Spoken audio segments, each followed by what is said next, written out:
Looks like Santa's on and Easter Babe brought some goodies. Well, nothing was for you. So, eBay, I got this D.I.D, get out of here, KM500R Chain Tool. Usually, you know, 100, 120 bucks. I had a coupon for eBay and I ended up getting this for 60 bucks now. Granted, they said it's used or been used before, but it looked brand new, so let's take a look. I don't have a knife. Figured for the price of what a shop would charge to put on a chain, this can't be that much more at 60 bucks. I'm sure a shop would, fuck did they tape it so much? A shop would probably charge, you know, I'm guessing $40 to $60 to put a chain on for you, and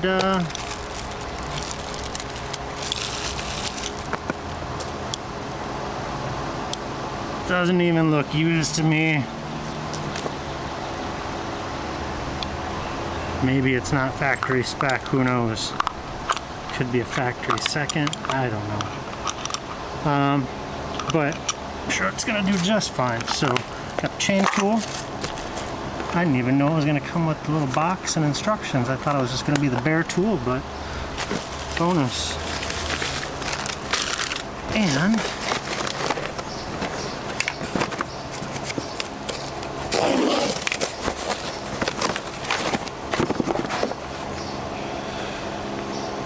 we got the D.ID VX2 520 chain in a 112 link kit. This comes with the clip style rivet, but I did buy the corresponding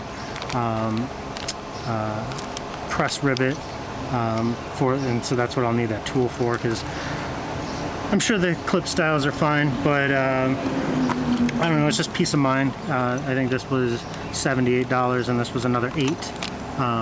And the reason why I'm changing the chain now, and maybe it's just because I'm being a bit anal about things, but I mentioned in another video that I got the bike in March, and you know, it hadn't snowed and it had rained, a lot of the salt was gone.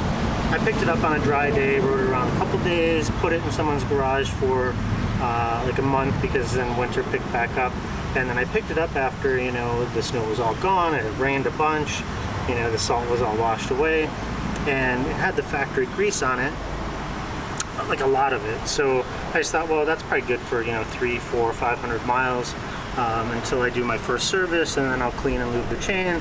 And, you know, it looked really decent with the grease or whatever, but then I cleaned the chain when I did the first service at like 500 miles, and as I clean the grease off with kerosene, there's rust all over a lot of the outer plates. Obviously I can't see the inner plates. I'm sure it's probably just fine now, you know, just keep lubing it or whatever, but to me, I'm just gonna, you know, you can see right there and here, like I scrubbed this with a kerosene on a brush, and you know, so I'm just gonna change it. This is a gold anodized and black chain, and I've always had chains like this before, and they've never had any issue with any kind of rust or corrosion, even with very minimal care. Let's take a look at it.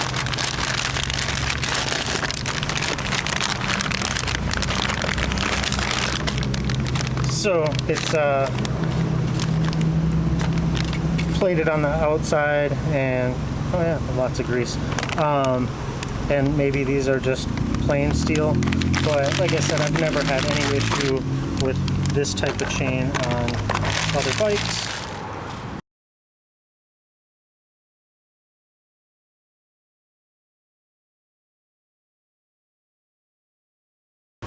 Okay, we're gonna get this chain off.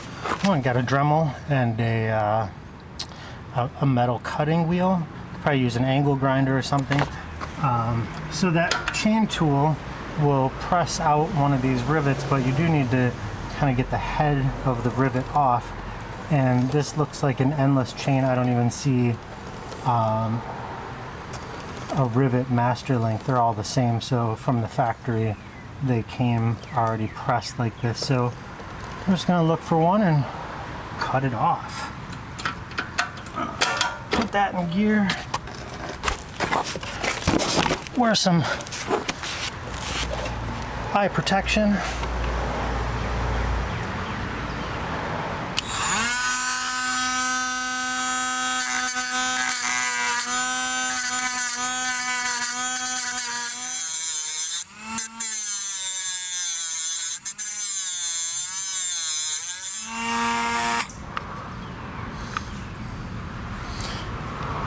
An angle grinder would certainly go faster.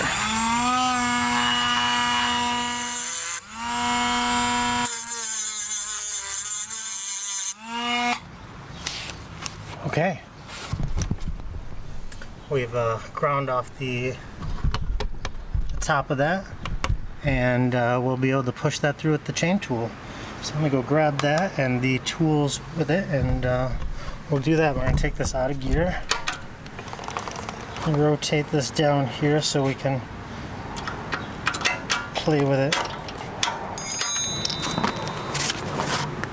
So a couple other tools you're gonna need besides this tool is a 19 mil socket and I believe a 27 millimeter box wrench.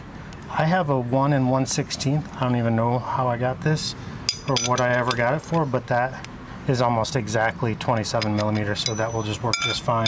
But you won't be able to use a socket for that, and certainly not any type of pliers or anything. We're going to use this pin here, and we're going to put it in the tool. So this is the part that presses. I'm going to put this in like so. It looks well oiled, so it kind of looks almost brand new. And we're going to just back this out. So this has an A and a B on it. We are going to slide this into position A around the tool, or around the chain. So this part here, I'm going to get some gloves because it's all greasy. Back in neutral and move this here. And so it has this kind of little dimple up in here, and that's just going to allow you to slide this into position A or B. So we're in A. We're going to slide this around here.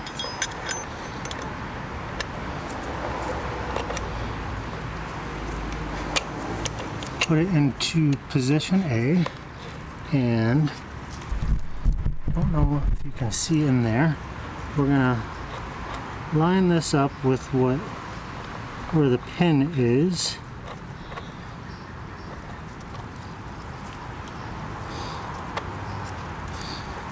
And the back has a hole in it for the other side, so I think that's it. And then we're just going to start cranking down on this and push that pin through. Oops.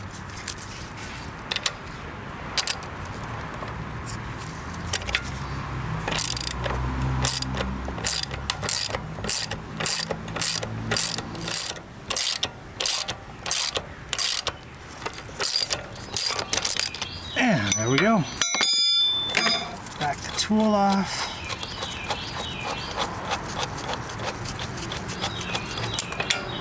And you now have a broken chain. I saw some videos online that said you could press these through without grinding off the head. I don't recommend that. You know, even if you have a pretty robust tool, this is a really nice tool.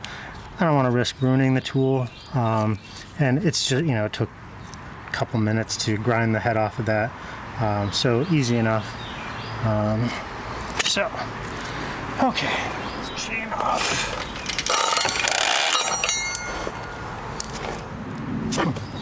Well, I mean, the good thing is these don't look like just regular round O-rings. They do look like an X-ring chain, so if you got one, for, you know, and it didn't rust up like I stupidly did, you know, I'm sure it's fine.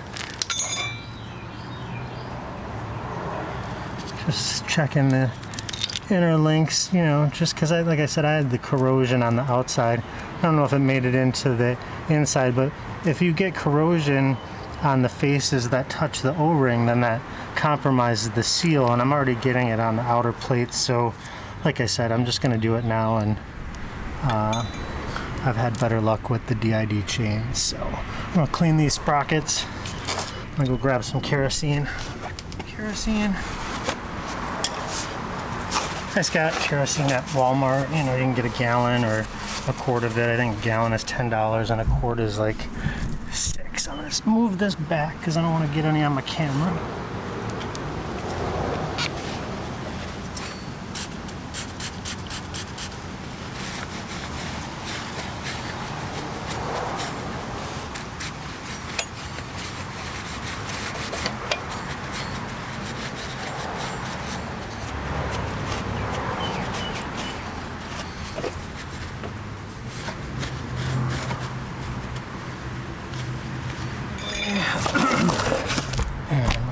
We're gonna go grab that chain.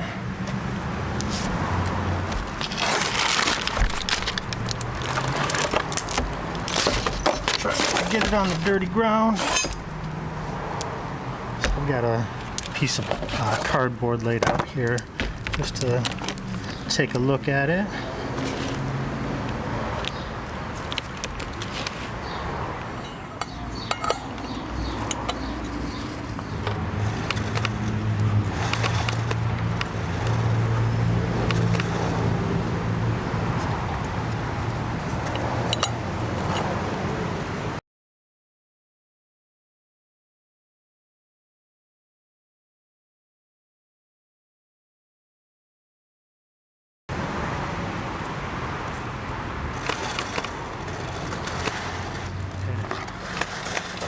Temporarily connect the chain to the old chain and feed it through. We need to move this forward.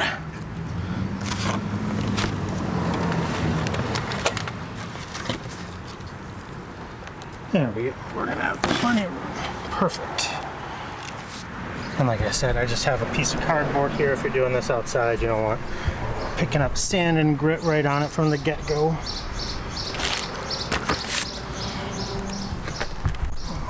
Here. So the link it comes with is the clip style, but I went ahead and got the press fit rivet link.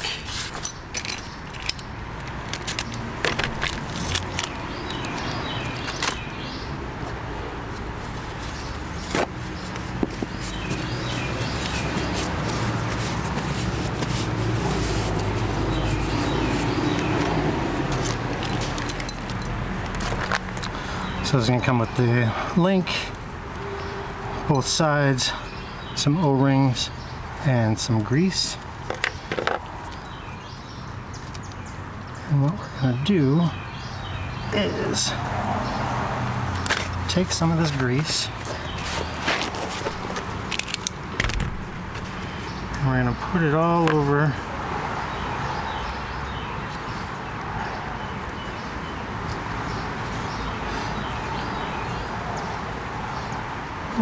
this.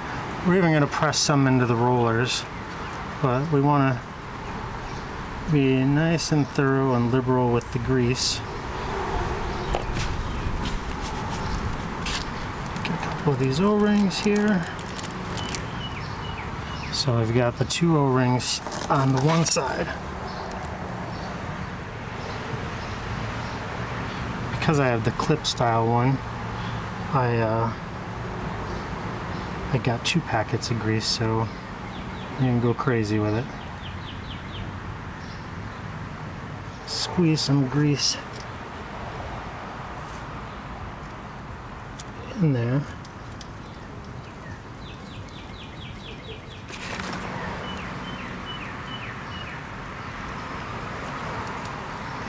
this side.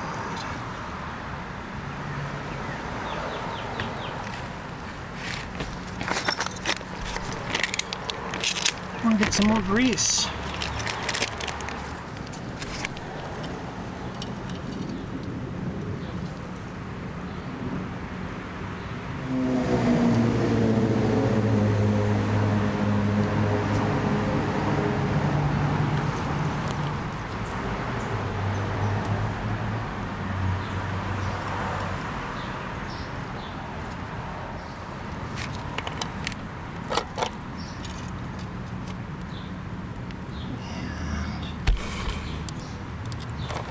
We gotta move this forward. Get in there.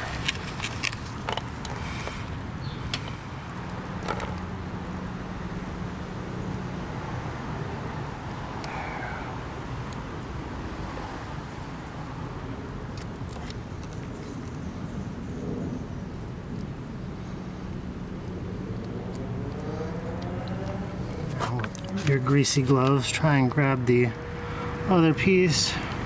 Wrap some grease around it, grab an O-ring, press an O-ring in there,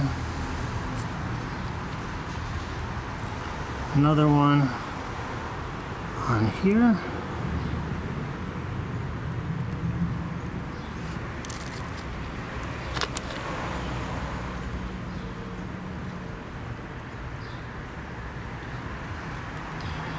go ahead and place this gently on there. It has to be press fit, so let me get some of this crap out of the way. Okay. So I had to run and grab my caliper. So with this tool,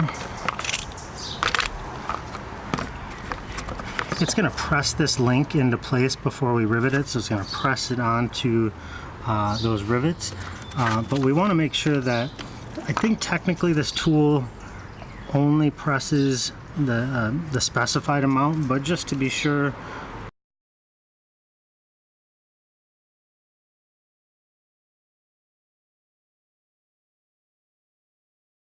we're going to zero this out and measure another link. Another one. Yeah, 16.66. So we don't want to squeeze that on farther than that. So, oops. And we're going to, on this tool, take this off. I'm going to pull this out. This goes back in with the pin side down, like so, and then you use this plate and you line it up, and then these two dimples on each side are going to account for the rivets on the other side. Actually, it goes in like that, and again we're going to go to the A position. Don't want that to fall off.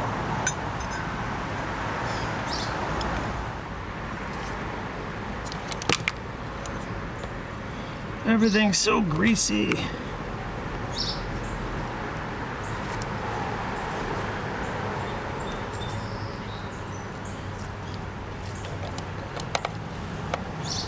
So you want that backing plate to line up with those rivet heads.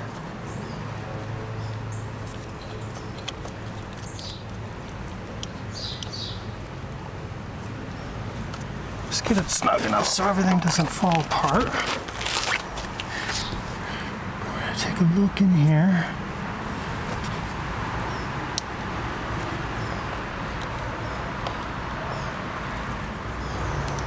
Definitely don't want to start tightening down until you're sure. And everything is in place, so I'm gonna start snugging this down. Now theoretically it should stop. It should bottom out at the correct width, but we're gonna, go slow, maybe back off, check it again.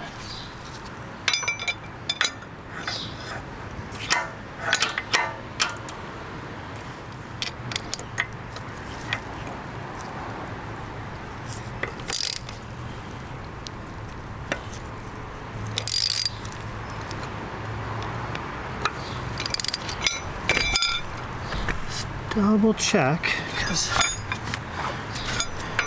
if you screw this up, it's gonna be SOL.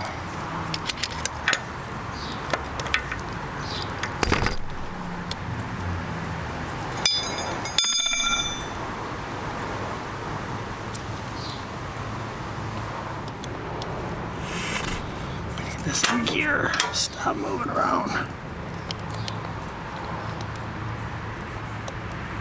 Okay, that looks correct.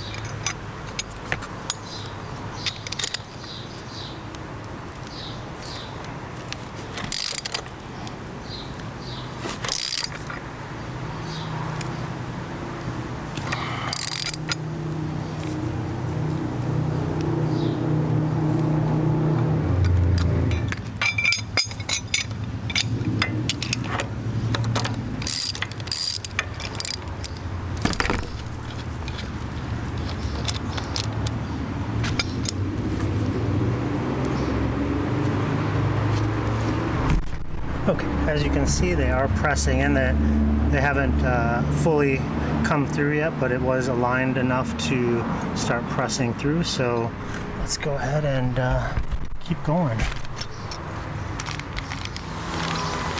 You know, I did think that these were supposed to come with some kind of insert that goes between the link to make sure, at least that's on the picture, but I don't see that in here. But like I said, this tool is supposed to correctly align everything, so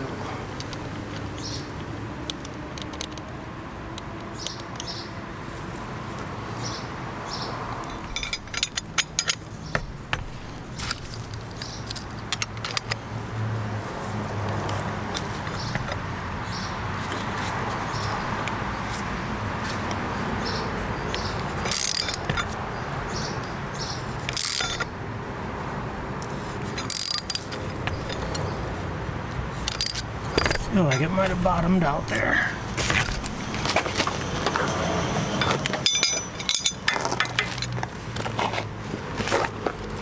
Would be so nice to have a bike lift.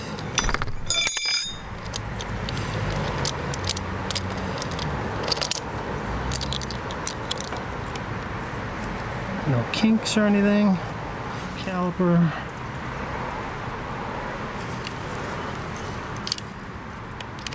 So we said 16.66.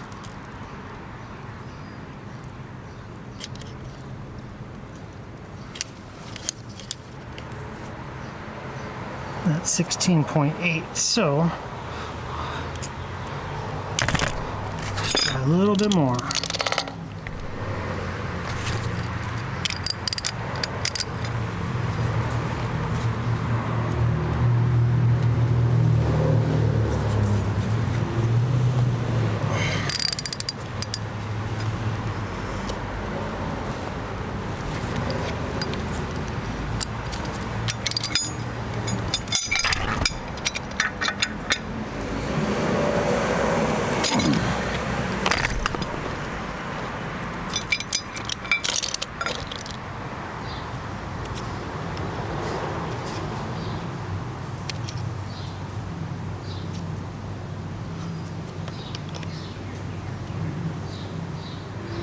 Just gonna go a tiny bit more.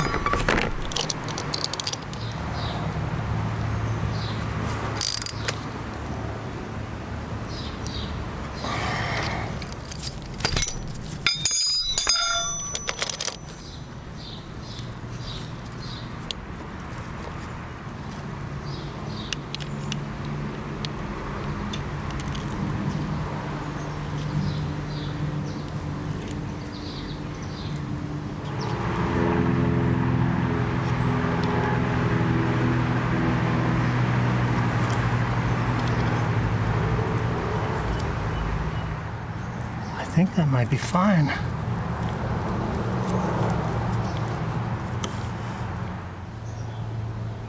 Yeah, I think that's good.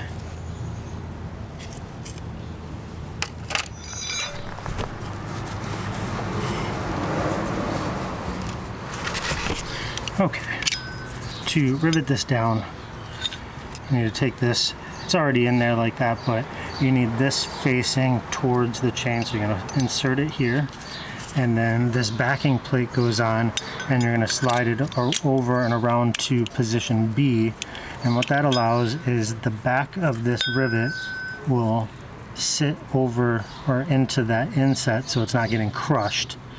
And there we go. So we're going to go ahead and do that. And you don't need this plate for that. So let's get this lined up. And I went on their website to get the specs, and I believe we want the flare to be 5.5. So let's get a measurement of what this is now. Make sure we're at 0. So we're at 5.13. So we need to be at 5.5. So just want to flare it out a little bit. So we'll go slow.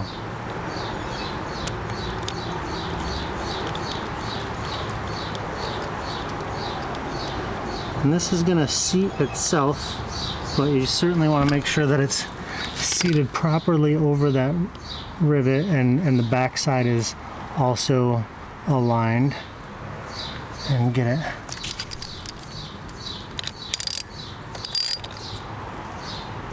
just snugged up there. And again, this is going to be something you're going to want to go slow at, because if you get it wrong, it's going to be a problem. So we're just going to do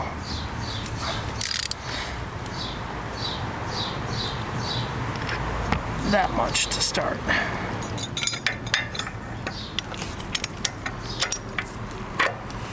Back it out.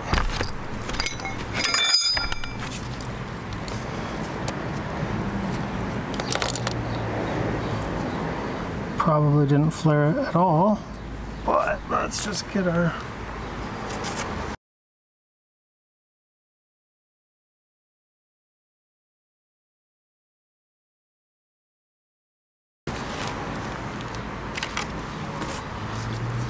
we said 5.13. Yeah, we're at 5.115. So we have to give it maybe a good half turn or so. That's seated nice.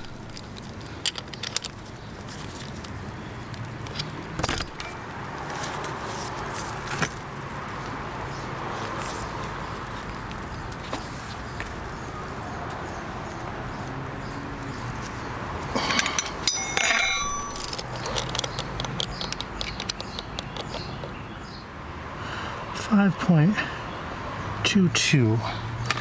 Still got a little bit more, maybe another quarter turn.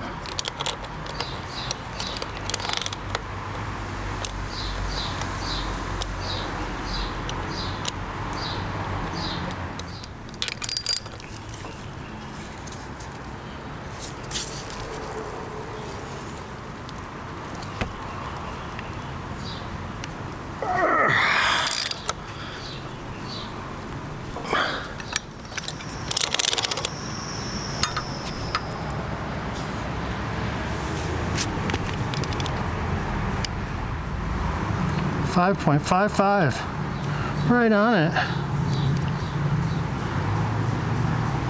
No burrs, no craziness. All right, so let's go on to the next one.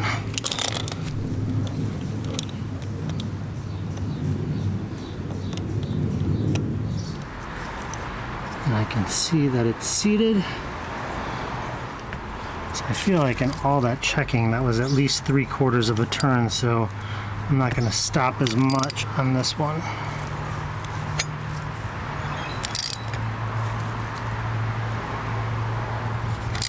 That's about a quarter. That's about another quarter.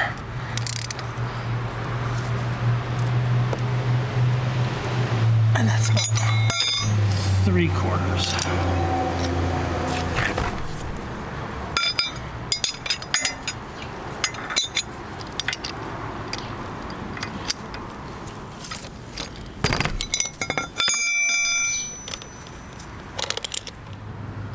5.48. Hold on, let's just double check.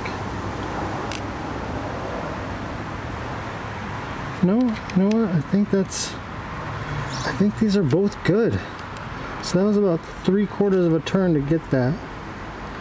Yeah, that's right on. It's so hard to get on there. Get on there.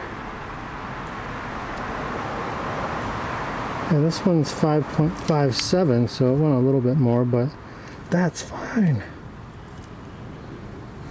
They look good. Hold on, let me just clean them up a little bit and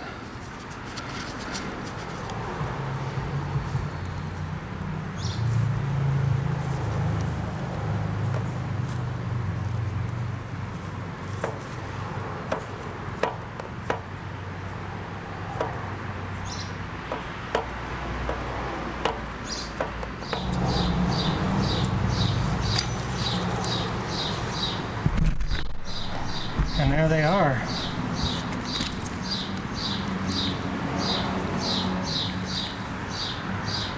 Flared, no cracking edges of any sort. Nothing crazy.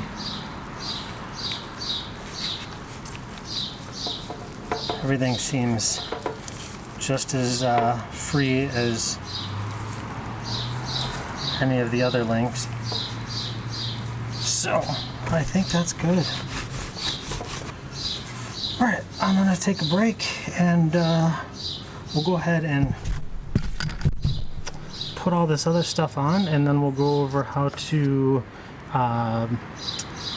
get the slack correct and align the chain and everything, and then I might be able to take it for a ride. What a good looking chain.